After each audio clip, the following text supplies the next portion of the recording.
வாழ்க வளமுடன். அனைவருக்கும் சிவகாரியின் அன்பான வணக்கம். இந்த வீடியோவில் எதை பற்றி பார்க்க போகிறோம்னா, நிஃப்டி மற்றும் பேங்க் நிஃப்டி அடுத்த நகர்வு என்ன மாதிரி பார்ப்போம். அதுக்கு முன்னாடி சப்ஸ்கிரைப் பண்ணிங்க. வீடியோ முடியல, வீடியோ பிடிச்சிருந்தால் லைக் பண்ணுங்கள், ஷேர் பண்ணுங்கள், கமெண்ட் பண்ணுங்கள். உடனுக்குடன் அப்டேட்டுக்கு டெலகிராம் லிங்க் டிஸ்கிரிப்ஷனில் இருக்குது, ஜாயின் பண்ணிங்க. சரி, வாங்க வீடியோக்குள்ளே போவோம். ஃபஸ்ட் நம்ம என்ன சொல்லியிருந்தோம், என்ன நடந்துச்சுன்னு ஃபஸ்ட் பார்ப்போம். நம்ம என்ன சொல்லியிருந்தோம்னா, இந்த சேனலுக்குள்ளே இருந்தால் மார்க்கெட் சேனல் லோவை தொட்டு மேலே போக வாய்ப்பாக இருக்கும். ஒருவேளை சேனலுக்கு கீழே மார்க்கெட் ஓப்பன் ஆனால் நம்ம டேயோட லோ அதை தொட்டுட்டு, அதாவது 21,074 தொட்டுட்டு மார்க்கெட் திருப்பி மேல் நோக்கி போக தான் வாய்ப்பு அப்படிங்கிற மாதிரி தான் நம்ம கொடுத்துருந்தோம். மார்க்கெட்டை பொறுத்தளவுக்கு அப்சைடு அப்படிங்கிற மாதிரி தான் நம்ம இந்த வீடியோவிலே கொடுத்துருக்கோம். ஆனால் தலைப்பு என்ன கொடுத்தோம்னா, மார்க்கெட்டை பொறுத்தளவுக்கு ஓப்பன் தான் கேப்பாக இருக்குது, அப்புறம் சைடு வேஸாக இருக்குது அப்படிங்கிற மாதிரி கொடுத்துருந்தோம். இன்றைக்கி கிட்டத்தட்ட பார்த்திங்கன்னா மதியானம் 2:30 மணி வரைக்குமே கிட்டத்தட்ட சைடு வேஸ் தான் சொல்லலாம். இது பெரிய மூவ்மெண்ட்ஸ் இல்லை. இந்த இடத்துல ஒரு பிரேக் அவுட் நடந்து திருப்பி ஒரு டவுன் தான் கொடுத்து இந்த இடத்துல. அதுக்கு பிறகு இந்த இடத்துல பிரேக் பண்ணது ஒரு பெரிய புல்லிஸ் கொடுத்துச்சு. மார்க்கெட்டை பொறுத்தளவுக்கு காலையிலேருந்து சைடு வேஸ்ன்னு சொல்லலாம். இந்த சேனலுக்கு மேலே இருக்க வரைக்கும் மார்க்கெட் வந்து அப்சைடு போகுமே சொல்லியிருந்தோம். மார்க்கெட்டை பொறுத்தளவுக்கு ஆல் டைம் ஹையில் ஒரு ட்ரெண்ட் லைன் கூட செட் பண்ண முடியல. அதனால் நம்ம வந்து ரவுண்ட் ஃபிகரில் தான் நம்ம சப்போர்ட் கொடுத்துருந்தோம். 26,300, 400, 500 அப்படிமே கொடுத்துருந்தோம். அந்த 300ல் ரொம்ப நேரம் ஃபஸ்ட்டு காலையில் ஓப்பனே கிட்டத்தட்ட 300க்கு நியராக ஓப்பன் ஆகி ஃபால் ஆனிச்சு. அதுக்கப்புறம் பார்த்திங்கன்னா இந்த ட்ரெண்ட் லைன் கிட்ட மார்க்கெட் சப்போர்ட் மறுபடியும் மேல் நோக்கி போய் அந்த 21,300 அப்படிங்கிற இடத்த பிரேக் பண்ணிட்டு திருப்பி இதில் வந்து மறுபடியும் சப்போர்ட் எடுத்து மேலே போணுச்சு. ஆனால் இந்த இடம் ஃபுல்லாக ஒரு சைடு வேஸாக தான் இருந்துச்சு. அதுக்கு தான் அந்த எல்லோ பார்டர் நாங்கள் இதுக்காக போட்டிருந்தது. எப்போ இந்த ஹையை பிரேக் பண்ண மேலே போக வாய்ப்பு அப்படிங்கிறது பார்த்தா இந்த இடத்துல பிரேக் ஆனிச்சு. ஆனால் மறுபடியும் போகலை, மறுபடியும் ஒரு ஃபால், மறுபடியும் இந்த இடத்த பிரேக் பண்ணி ஒரு அப்சைடு போணுச்சு. ஆனால் இது ஒரு பக்கம் நடக்க இன்னொரு விளக்கம் நான் தனியாக சொல்கிறேன். அடுத்து பேங்க் நிஃப்டி பார்த்துட்டு இந்த விளக்கம் சொல்கிறேன். இது பேங்க் நிஃப்டி வச்சுருக்கேன். பேங்க் நிஃப்டி தான் சொல்லியிருந்தோம்னா, நம்ம ஒரு ட்ரெண்ட் லைன் போட்டிருந்தோம். இந்த ட்ரெண்ட் லைனுக்கு மேலே மார்க்கெட் இருந்தால் மேல் நோக்கி போக வாய்ப்பாக இருக்கும். ஒருவேளை ட்ரெண்ட் லைனுக்கு மேலே பிரேக் பண்ணுனா மார்க்கெட் 47,888 அப்படிங்கிறது சப்போர்ட் எடுத்து மேல் நோக்கி போக வாய்ப்புங்க 50 கொடுத்துருந்தோம். அதாவது இந்த சேனலுக்கு மேலே ஓப்பன் ஆனால் மார்க்கெட் வந்து சின்ன டவுன் கொடுத்துட்டு மேலே போக வாய்ப்புங்க கொடுத்துருந்தோம். ஆனால் மார்க்கெட்டை பொறுத்தளவுக்கு நம்ம சொன்ன அந்த 48,018 அப்படின்னு கொடுத்துருந்தோம். இதுக்கு மேலே ஓப்பன் ஆனால் தான் கொடுத்துருந்தோம். அதுக்கு மேலே ஓப்பன் இல்லை, கீழே தான் ஓப்பன் ஆனிச்சு. அதுக்கப்புறம் பார்த்திங்கன்னா ஒரு சைடு வேஸ் தான் இருக்க வாய்ப்புங்கிற மாதிரி சொல்லியிருந்தோம். சைடு வேஸ் இருந்தாலும் அப்சைடு முடியும் அப்படிங்கிற மாதிரி தான் நம்ம கூறி போட்டிருந்தோம். அதுபோல் பார்த்திங்கன்னா மார்க்கெட் வந்து ஒரு சைடுவேஸில் இருந்துட்டு இந்த சேனல் கிட்ட தாண்டாத நினச்சோம். ஆனால் இதுலேருந்து ஒரு பிரேக் க்ளோஸிங் நல்லா கொடுத்துருக்காங்க. ஸோ அடுத்து எப்படிங்கிறது ஃபஸ்ட் நிஃப்டிலேருந்து ஆரம்பிப்போம். இப்போ மார்க்கெட்டை பொறுத்தளவுக்கு 21,500 அப்படிங்கிற லெவல்ஸ் வரைக்கும் போயிருக்கு. ஸோ இது கண்டினியூ தொடருமா அப்படின்னு பார்த்தோம்னா இன்றைக்கி ஒரு மாற்றம் நடந்துச்சு. அதை நான் என்னென்னு சொல்கிறேன். இப்போ இதை பார்த்தீங்கன்னா லெஃப்ட் சைட்லேருந்து புட் ஆப்ஷன் வச்சுருக்கேன். 21,300 புட்டும், ரைட் சைடில் 21,400 கால் ஆப்ஷன் வச்சுருக்கேன். இது என்ன சொல்ல வருதுன்னு பார்த்தீங்கன்னா, இப்போ இந்த பிரேக் ஆனது பார்த்தீங்கன்னா இந்த அதாவது 2:50க்கு இந்த கேண்டில் இந்த இடத்துல பிரேக் அவுட் நடக்குது. அதே போல் இங்கேயும் 2:50க்கு இந்த இடத்துல பிரேக் அவுட் நடக்குது. அப்போ இந்த பிரேக் நடக்கிறப்ப இதோட ப்ரைஸ் வந்து 62 ரூபாயை பிரேக் பண்ணி கீழே இறங்குது, 62.60 ரூபா. இப்போ 62.60 பிரேக் பண்ணுறப்ப எப்பயும் மார்க்கெட் வந்து இந்தமாரி ஒரு பெரிய புல்லிஸ் கொடுக்குறப்ப இங்கே பெரிய ஃபால் ஆகிருக்கும். அதாவது மார்க்கெட்டை பொறுத்தளவுக்கு இது கீழே விழுந்துருக்கணும் கடுமையாக. இன்னும் சொல்ல போனால் ஒரு 40 ரூபாய் கீழே கூட இறங்கியிருக்கலாம். இப்போ 60 to இப்போ 12 ரூபா மட்டும்தான் குறைஞ்சி முடிஞ்சிருக்கு. ஆனால் இந்த பக்கம் பார்த்தீங்கன்னா 116லேருந்து 180. இப்போ இந்த பக்கம் ஃபால் ஆனது பார்த்திங்கன்னா வெறும் 16 ரூபா. ஆனால் இந்த பக்கம் அப்சைட் பண்ணது பார்த்திங்கன்னா கிட்டத்தட்ட 60 ரூபா நடக்கும். ஆனால் இது வந்து இன்னும் ஃபால் ஆகிருக்கணும். எப்பயுமே இந்த பக்கம் பிரேக் நடக்கிறப்ப இந்த பக்கம் பெரிய ஃபால் இருக்கும். இப்போ இந்த பக்கம் செல்லர்ஸை கண்ட்ரோல் பண்ணுறாங்க, அதாவது புட் ஆப்ஷனை பொறுத்தளவுக்கு கண்ட்ரோல் பண்ணுறாங்க. அப்போ அது மார்க்கெட் என்ன சொல்ல வருது அப்படின்னா, எப்படி சொல்கிறது, அணைய போகிற விளக்கு பிரகாசமாக எரியுது அப்படின்னு சொல்லலாம். இப்போ மார்க்கெட்டை பொறுத்தளவுக்கு இந்த பிரைட்னஸ் வந்து மார்க்கெட் ஃபால் ஆகிறதுக்கான அறிகுறி. ஓகே, நான் ஒரு தலைப்பு கிடச்சிச்சு நமக்கு, அணைய போகிற அளவுக்கு பிரகாசமாக எரியுது தான் நம்ம தலைப்பாக இருக்கும். ஓகே, அதுதான் இந்த இடத்துல சொல்ல வருது. மார்க்கெட்டை பொறுத்தளவுக்கு இந்த இடத்துல இண்டிகேட் பண்ணுறது என்னென்னா, மார்க்கெட் வந்து விழுக வாய்ப்பு இனிமேல் குறைவு அப்படிங்கிறத இந்த மார்க்கெட் இந்த இடத்துல இண்டிகேட் பண்ணுது. சரி, ஓகே, அடுத்தது என்ன மாதிரி நகர வாய்ப்புன்னு நம்ம நிஃப்டியை பார்ப்போம். இப்போ நிஃப்டி வச்சுருக்கேன், எல்லாத்தையும் ரிமூவ் பண்ணிவிடுவோம் ஃபஸ்ட்டு. இப்போ டே கேண்ட்லேருந்து பார்ப்போம், வீக்லி கேண்ட்லேருந்து என்ன சொல்லுதுன்னு பார்ப்போம் ஃபஸ்ட்டு.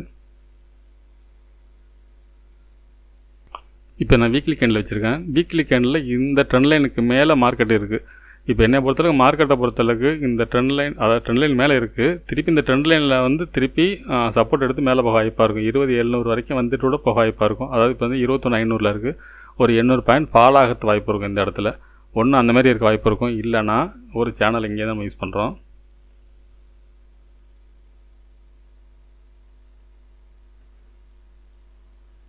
இப்போ இந்த சேனலில் பிரேக் பண்ணி க்ளோசிங் கொடுத்துருக்காங்க வீக்லி படி. இதே நம்ம அப்படியே டேவாக மாற்றினோம்னா ஒரு நல்ல இந்த ட்ரெண்ட் லைனுக்கு மேலே இந்த சேனலுக்கு மேலே நல்ல புல்லிஷ் கேண்டில் கொடுத்தா முடிச்சிருக்காங்க. இருந்தாலும் இந்த இடத்துல 2 வாய்ப்பு சொல்லுது. ஒன்று மார்க்கெட்டு மறுபடியும் பெரிய புல்லிஷ் இருக்குன்னு சொல்லுது, இல்லைனா நம்மளோட அந்த ஆப்ஷன் ப்ரைஸ் கம்பேர் பண்ணுறப்ப மார்க்கெட் வந்து ஃபால் ஆக வாய்ப்பு இருக்குங்க மாதிரி ஒரு இண்டிகேட் பண்ணுது இந்த இடத்துல. அப்படி ஒரு வேளை மார்க்கெட் இறங்குனுச்சுன்னா நம்ம வீக்லியில் போட்ட ஒரு ஒரு ட்ரெண்ட் லைன், இந்த ட்ரெண்ட் லைன் வந்து சப்போர்ட் எடுத்து போக வாய்ப்பாக இருக்கும். இதுக்கடையில் இப்படி ஒரு ட்ரெண்ட் லைன் போடுவோம். இப்போ பார்த்தீங்கன்னா இதெல்லாம் வீக்லிக்காக நான் வீக்லியில் வச்சு டேயில் வச்சு போட்டிருக்கேன். ஒரு வாரத்துக்குள்ளே செட்டப் சொல்கிறேன். இப்போ இந்த இடத்த பிரேக் பண்ணி மார்க்கெட் வந்து இப்போ இன்றைக்கி போன ஹைக்கு அதாவது 21,500க்கு மேலே மார்க்கெட் சஸ்டெயின் ஆனிச்சுன்னா மார்க்கெட் என்ன இருக்குது, 2456 இருக்குது. 21,500க்கு மேலே மார்க்கெட் இருந்தால் மறுபடியும் 22,000 போகிறதுக்கு கூட வாய்ப்பு இருக்கும். அப்படி இல்லாத பட்சத்தில் மார்க்கெட்டை பொறுத்தளவுக்கு இந்த இடத்துல இறங்கிட்டு இந்த வீக்லியில் போட்ட ட்ரெண்ட் லைனும் இந்த கீழே ஒரு ட்ரெண்ட் லைன் போட்டிருக்கோம் டேயில், அதுக்கும் இந்த இடத்துல மார்க்கெட்டை வந்து சப்போர்ட் எடுத்து போக வாய்ப்பாக இருக்கும். இந்த மாதிரி மார்க்கெட்டை பொறுத்தளவுக்கு இறங்கிட்டு இந்த மாதிரி வந்துட்டு திருப்பி போனால் போக வாய்ப்பு இருக்கும். இல்லைனா இந்த இடத்துலேருந்து கூட திருப்பி கீழே விலக ஃபால் ஆகிறது வாய்ப்பு இருக்கும். மார்க்கெட்டை பொறுத்தளவுக்கு இனிமேல் பெரிய மூவ்மெண்ட் இருக்குமான்னு சொல்ல தெரில. அது வந்து திங்கக்கிழமை மார்க்கெட்டை வச்சா நான் முடிவு பண்ண முடியும். ஆனால் மார்க்கெட் என்னோடய பாயிண்ட் ஆஃப் வியூவில் வந்து மார்க்கெட்டோட வேகம் குறைஞ்சிருச்சுன்னு சொல்கிற மாதிரி தான் தெரியுது இந்த இடத்துல பார்த்தோம்னா. அதாவது இந்த ஆப்ஷன் ப்ரைஸுக்கு கம்பேர் பண்ணுறப்ப. ஆனால் இந்த கேண்டில் ஸ்டிக் வச்சு பார்க்குறப்ப மார்க்கெட் வந்து புல்லிஷ் போகிறதுக்கான வாய்ப்பு தான் தெரியுது. சரி, ஓகே. 15 மினிட்ஸில் என்ன மாதிரி மூவ்மெண்ட்ஸ் இருக்குன்னு பார்ப்போம். 15 மினிட்ஸ் வச்சுருக்கேன். இதில் ஒரு சேனல் போடுறேன். இந்த சேனல் கரெக்டாக நியராக அந்த ரிவர்சல் கேண்டில் முடிச்சிட்டாங்க. இப்போ ஒரு வேளை நாளைக்கு வந்து திங்கக்கிழமை இந்த சேனலுக்கு மேலே மார்க்கெட் இருந்தால் மறுபடியும் புல்லிஷ் போக வாய்ப்பு இருக்கும். இந்த சேனலை பிரேக் பண்ணால் மறுபடியும் மார்க்கெட் வந்து ஃபால் ஆக வாய்ப்பு இருக்கும். நான் சொன்ன அந்த லொக்கேஷனுக்கு வரதுக்கு வாய்ப்பு இருக்கும். இப்போ லெவல்ஸ்ன்னு பார்த்தோம்னா இப்போ இன்றைக்கி போனால் ஹைன்னு பார்த்தீங்கன்னா 21,492, லோன் பார்த்தீங்கன்னா 21,235. இப்போ லெவல்ஸ்ன்னு பார்த்தோம்னா இந்த இடம் சப்போர்ட்டாக இருக்க வாய்ப்பு இருக்கும். அதாவது 21,328 அப்படிங்கிறது ஒரு சப்போர்ட்டாக இருக்கும். இந்த சப்போர்ட்டை பிரேக் பண்ணால் டேவோட லோ, அதையும் பிரேக் பண்ணிச்சுன்னா மார்க்கெட்டை பொறுத்தளவுக்கு 21,074 அப்படிங்கிற லெவல்ஸ் இருக்கும். இந்த திங்கக்கிழமை இது வரைக்கும் போதும். இதுக்கு மேலே பார்த்தீங்கன்னா திருப்பி நம்ம வழக்கமாக போகிற ரவுண்ட் ஃபிகரில் தான் நம்ம போட முடியும். அதுக்கு அடுத்து பார்த்தீங்கன்னா 600 அப்படிங்கிறது ஃபஸ்ட்டு 500ங்கிற ஒரு சப்போர்ட்டாக இருக்கும். அது நியராக இருக்கனால அது வேண்டியில்லை, நம்ம 600க்கு மட்டும் போட்டுப்போம். 600 அடுத்து 700. அது வந்து நாளைக்கு மார்க்கெட்டை பொறுத்து திங்கக்கிழமை மார்க்கெட் கேப் அப் இருந்துச்சுன்னா மார்க்கெட் ஃபர்தராக மேலே போக வாய்ப்பாக இருக்கும். அப்படி இல்லாதனா மார்க்கெட் வந்து ஃபால் ஆக வாய்ப்பாக இருக்கும். சரி, ஓகே. பேங்க் நிஃப்டி பார்ப்போம்.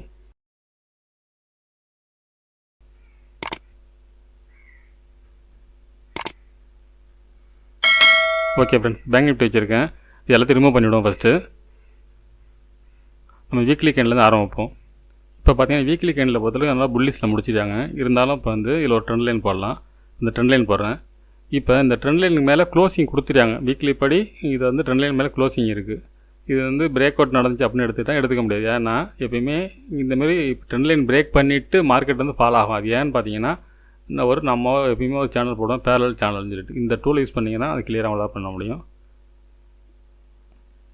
இப்போ இந்த வீக்லி படி இந்த சேனல் போட்டிருக்கேன். இந்த சேனல் பிரேக் பண்ணால் மட்டும்தான் மார்க்கெட் அடுத்து புல்லிஷ் போக வாய்ப்பாக இருக்கும் ஒழிஞ்சு, இந்த ட்ரெண்ட் லைன் பிரேக் பண்ணாலும் இந்த சேனலை தொட்டு மார்க்கெட் ஃபால் ஆக வாய்ப்பாக இருக்கும்.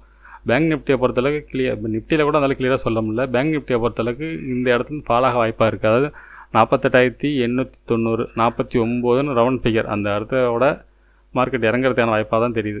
ரவுண்ட் ஃபிகர் தொட்டால் நிச்சயம் இந்த இடத்துல பெரிய ஃபால் வர வாய்ப்பு இருக்குது பேங்க் நிஃப்டியை பொறுத்தளவுக்கு. இதை நான் வீக்லி சொல்கிறேன். இப்போ டேவை மாற்றுவோம். இப்போ இந்த வீக்லி சேனல் படி மார்க்கெட் 49,000 போகிறது சிரமமாக தான் எனக்கு தோணுது. என்னை பொறுத்தளவுக்கு 48,600 அல்ல 700 இந்த ரேஞ்ச். அதாவது நாளைக்கு 2 நாள் இப்படி மூவ் ஆனால் கூட 48,700 அந்த ரேஞ்ச் வரைக்கும் 700, 750 இந்த ரேஞ்ச் வரைக்கும் தான் போக வாய்ப்பாக தெரியுது. ஆனால் இன்னொரு பக்கம் பார்த்தீங்கன்னா இந்த இடத்துல ஒரு ஃப்ளாக் பேட்டர்ன், அதாவது மார்க்கெட் வந்து ஒரு புல்லிஷ் கொடுத்துட்டு ஒரு கன்சல்டேஷன் இந்த இடத்துல நடந்து இதுக்கு மேலே பிரேக் ஆகி மேலே போகுது. அப்போ ட்ரெண்ட் கண்டினியூஷன் கூட எடுத்துக்கலாம். ஆனால் இந்த சேனலை பிரேக் பண்ணாத வரைக்கும் அப்படி எடுத்துக்க முடியாது. இது வந்து வீக்லிக்காக சொல்கிற செட்டப் நான் சொல்கிறேன். இப்போ இந்த டே கேண்டில் பார்த்தீங்கன்னா ஒரு ட்ரெண்ட் லைன் இருக்குது. இந்த ட்ரெண்டை ஃபாலோ பண்ணி தான் மார்க்கெட் போயிட்டுருக்கு. பார்த்தீங்கன்னா கிளியராக தெரியும் உங்களுக்கு.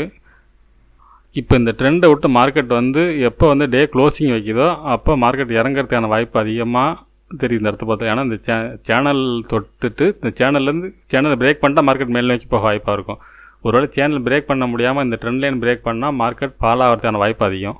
இப்போ நீங்கள் டேவோட ஹைன்னு பார்த்தோம்னா 48,219, லோன்னு பார்த்தீங்கன்னா 47,632. இப்போ இந்த டேவோட லோ அந்த 47,632க்கு கீழே க்ளோசிங் கொடுத்தாங்கன்னா அடுத்த மார்க்கெட் வந்து அடுத்த அந்த வாரங்களில் இறங்கிறதுக்கான வாய்ப்பு அதிகமாக இருக்குது.